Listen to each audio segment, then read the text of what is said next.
Right, this is my third attempt to tape this, and we'll see if it goes any better. Please note that I would like you to take out worksheet 9, 10, and 11. I'm going to go over the last problem on worksheet 9, because we didn't quite finish it yesterday, as a warm-up. Then we're going to go through worksheet 10, which is on the homework check. Okay, please note it has been added to the homework check, and I took off 13. So we're going to do the majority of 10 together, probably about 4 out of the 6 questions.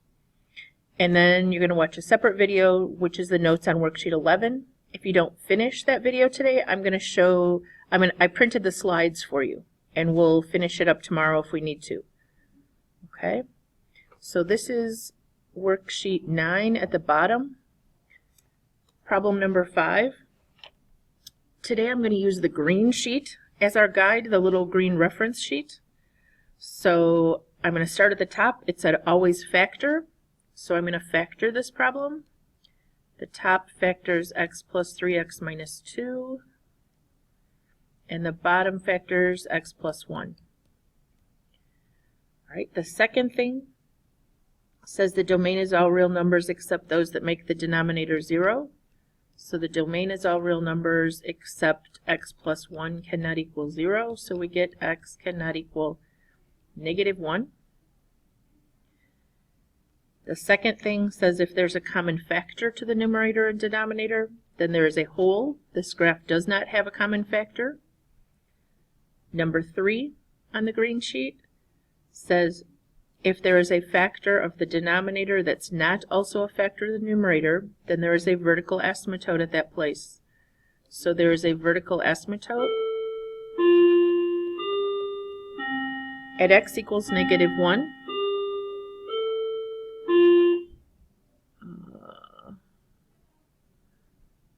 So I'm going to graph the vertical asymptote at x equals -1. And somehow this line was left on here from one of my earlier attempts. All right. X equals -1. The third thing on the green sheet, the fourth thing is the zeros. The zeros are any values that make the numerator only equal to 0. So we would have -3, 0, and 2, 0. If I graph those, I have 1, 2, 3, -3, and +2 as the x-intercepts, which means the zeros. Number 5 on the list is y-intercept. The y-intercept is just when you put in a 0 to the entire function. If I put it in the original here, 0 squared plus 0 minus 6 over 0 plus 1 would be -6 over 1, or just -6. So down here just off the graph, it crosses the y-axis at -6. The final thing is the end behavior, and if we look at this graph, the equation was degree 2 in the numerator and degree 1 in the denominator, so that is considered top-heavy. Top-heavy, it says on the sheet, has no horizontal asymptote, but unfortunately you don't get to stop with that information. If you go to the very bottom, it says end behavior function or oblique asymptotes can be found by dividing the polynomial. We do get to do synthetic division because x plus 1 is a linear term. If we put -1 in the box, that's the 0. Then we put 1, 1, -6. Bring down, multiply, add, multiply, add. But we get to throw away this whole remainder business anyway. So this depressed polynomial down here is y equals 1x plus 0. Or the end behavior equation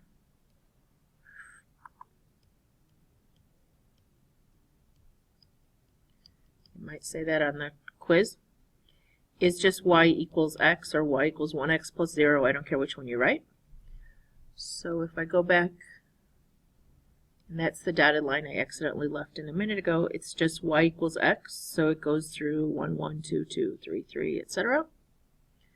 Alright, Now, it's pretty clear to me from the fact that there's a point here and here that we're getting a shape over here, and we have one intercept over here.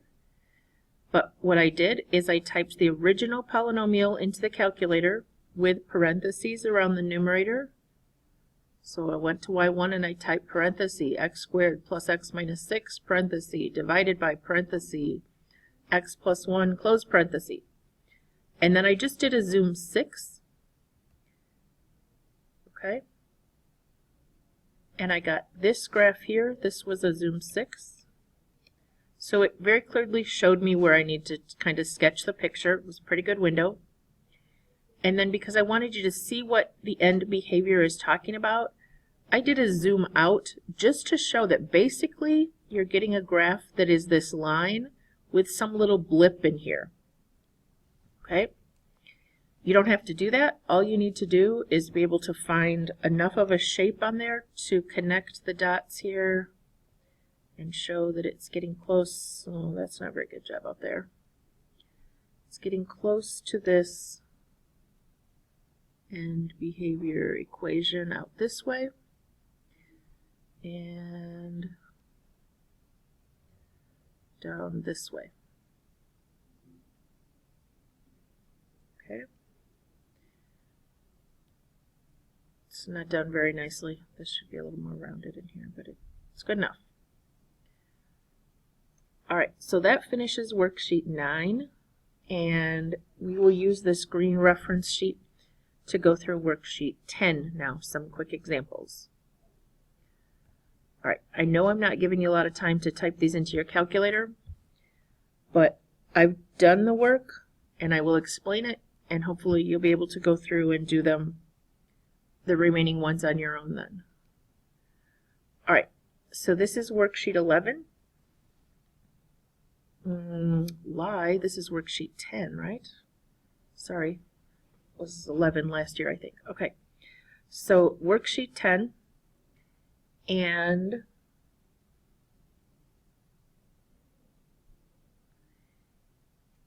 this one is already factored for us, so we don't have to do anything there. The domain is what makes the denominator 0, so we would say x cannot equal -4. It says in intervals. I'm not going to be real picky. I will do this once just so you see it, but you're fine to just write x cannot equal for today. Alright, the zeros are what makes the numerator 0. So if I set 3x minus 7 equal to 0, I get 7/3.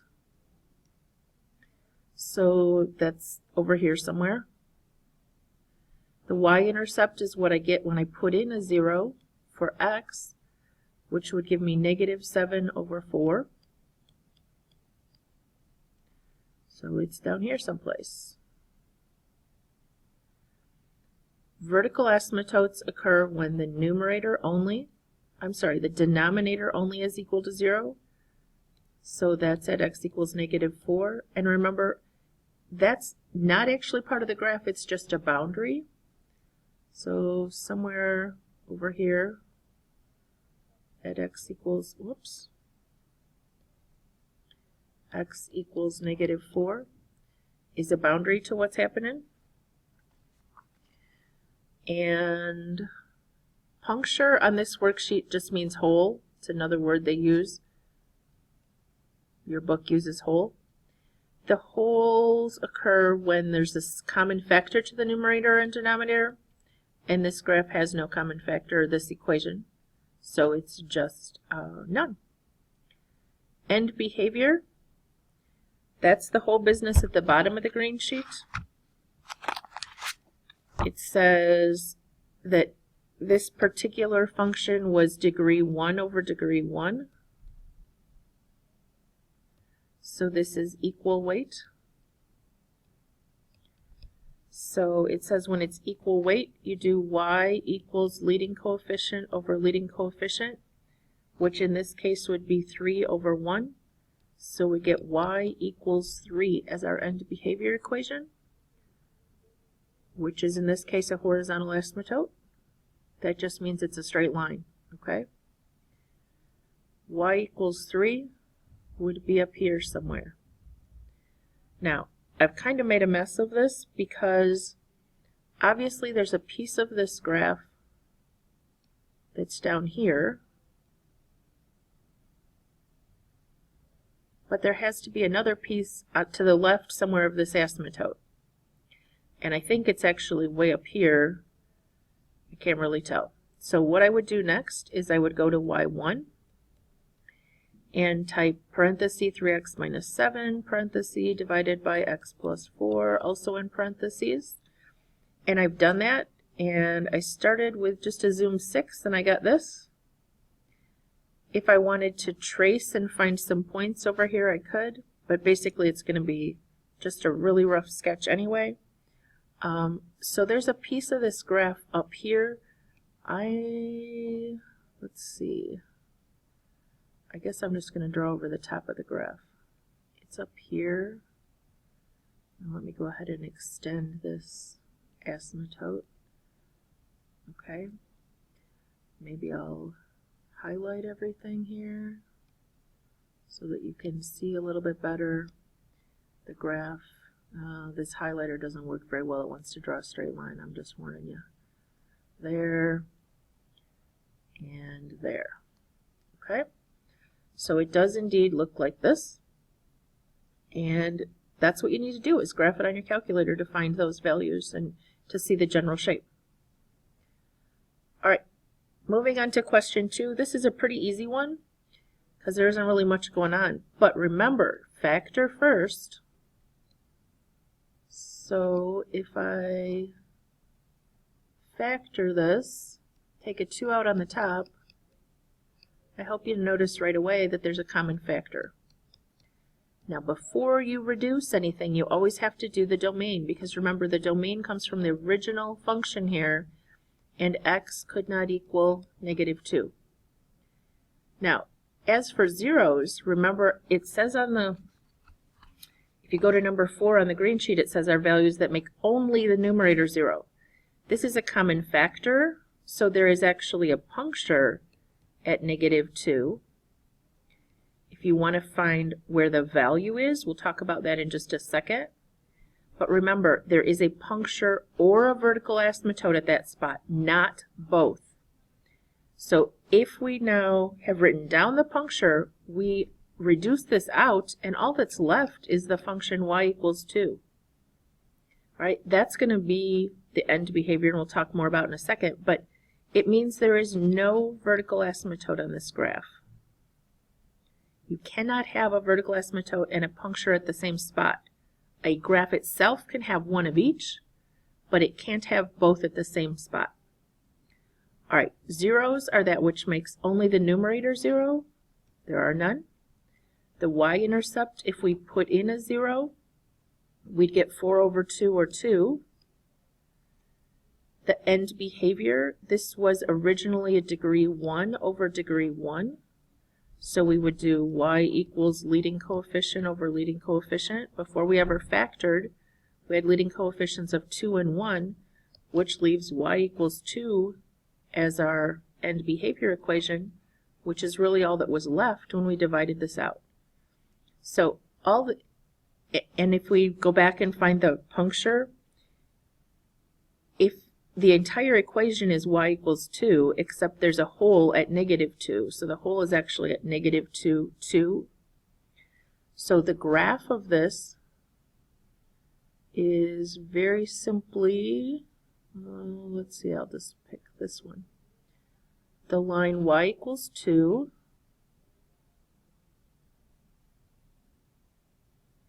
all right, except there is a hole in the graph at -2. Now, if I typed into my calculator 2x plus 4, I always use the original equation, divided by x plus 2, okay, and I did a zoom standard, I wouldn't see the hole. I believe then I did a zoom decimal, and I was able to see that 1 pixel at -2 is not done here. If you did zoom standard or zoom 6 and you did a trace -2, it should show x equals -2 and then y equals, and it will leave nothing here because it's undefined at that place. All right, I'm going on to number 3. Let me look. Actually, I think I'm going to not do number 3. I think you guys can try number 3 on your own. We can come back to it next week if we need to, or later tomorrow, whatever we need to do. All right, there's a rough sketch. You need to go to the video, but I'm going to make you try it on your own. All right, number 4 on the back, this factors. We need to do a bunch of stuff. Let's take out a 2 on the top, and then it will factor 2. It's a difference of squares, so we have an x minus 3 and an x plus 3. The denominator does not have a common factor, but it factors a 3x and an x. And then I need to make a -1 in the middle. So I think I'm going to do this. Let's check. 3x squared plus 2x minus 3x would be -1, -2. It all looks good. So all that factoring and we still don't have a whole. No common factor, top or bottom, right? Okay, so all of these factors are different, so there is not going to be a whole. All right, so going through these quickly, the domain are the restrictions on the denominator. If we set those equal to 0, we get x cannot be -2/3 and x cannot be +1. Now both of those, because they are what makes the denominator 0 and they don't have a common factor in the numerator, are the vertical asymptotes. So there are 2 at -2/3 and +1. As soon as you draw 2 vertical asymptotes, you know there's actually 3 parts to this graph. So I'm going to label this one x equals 1 and this one x equals -2/3. Okay, can't see the negative there. All right. Going back to talk about zeros. The zeros are the values that make the numerator only equal to 0. Now we have 3 things in the numerator, but 2 can't equal 0. So we're left with x minus 3 equals 0. So 3, 0. Or x plus 3 equals 0, which would be -3, 0. So over here somewhere at 3, and over here at -3, there are x-intercepts. The y-intercept is most easily found by going to the original polynomial and putting in the 0. If we put a 0 in here, we'll get -18 over -2, which is +9. So up here at 9 is a y-intercept. I should have labeled these 3 and -3. All right, this tells me that there's something going on way up here that I may need to change my window for. All right, and end behavior, the original polynomial was degree 2 over degree 2. So those were equal weight. So we have y equals leading coefficient over leading coefficient, which turned out to be 2 over 3. So we get y equals 2/3, and that is a horizontal asymptote, but all those put together are just called end behavior. So it is a straight line at +2/3.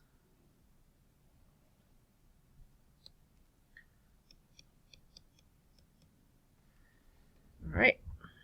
So I have 3 parts to this graph. It looks to me like there's something down here, something over here, and something way up here. All right, so I would go to my calculator and type in 2x squared minus 18, all in parentheses, divided by 3x squared minus x minus 2. And I did that, and I got this graph.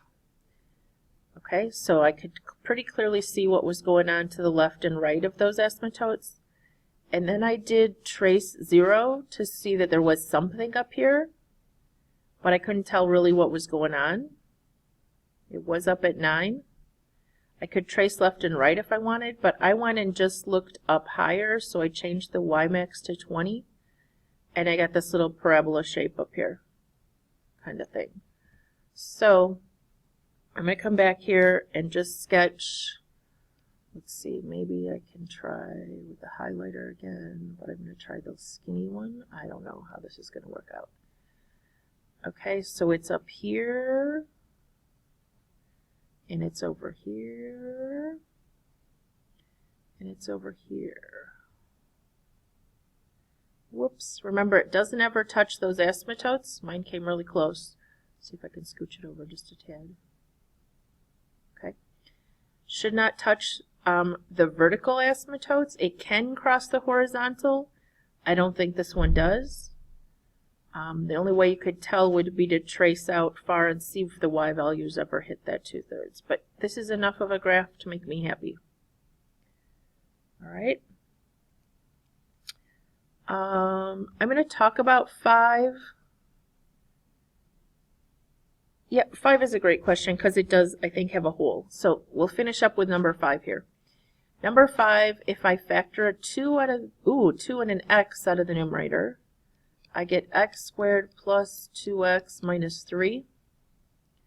In the denominator, if I take out an x, I have an x plus 5. All right, if I continue, I have a 2x and an x plus 3, x minus 1.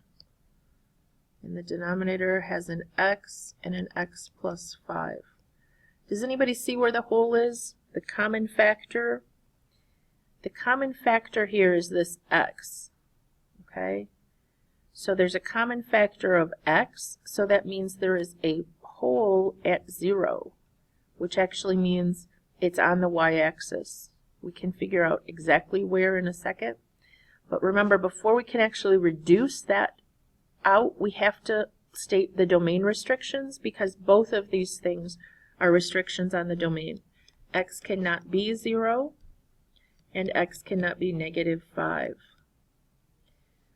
As for the vertical asymptotes, we can now reduce this out because we've said that's a hole, so the only remaining vertical asymptote is at x equals -5.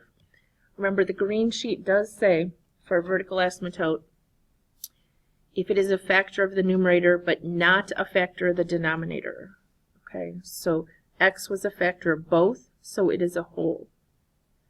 Now that we've reduced it out, we can plug in here and find out where the actual hole is at. If we put a 0 in, we would get 2 times 0 plus 3 times 0 minus 1 all over 0 plus 5. So we get -6/5 is where the hole exists, so down here somewhere there's a hole. All right, we had a vertical asymptote at -5. Let me put that on the graph.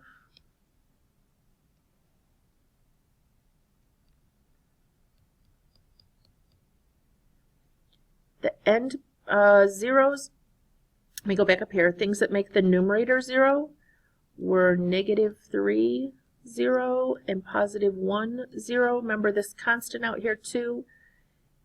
2 cannot equal 0, so it isn't a 0. We have one at -3 and +1. All right, this is looking kind of weird. All right, y-intercept. Can we put in a 0? We said that there's a hole, right? So there isn't actually a y-intercept. There's a hole on the y-axis. All right, end behavior. The original polynomial was degree 3 over degree 2. This is top heavy. This means that we have to actually divide. It has no horizontal asymptote, but it does have some kind of end behavior equation.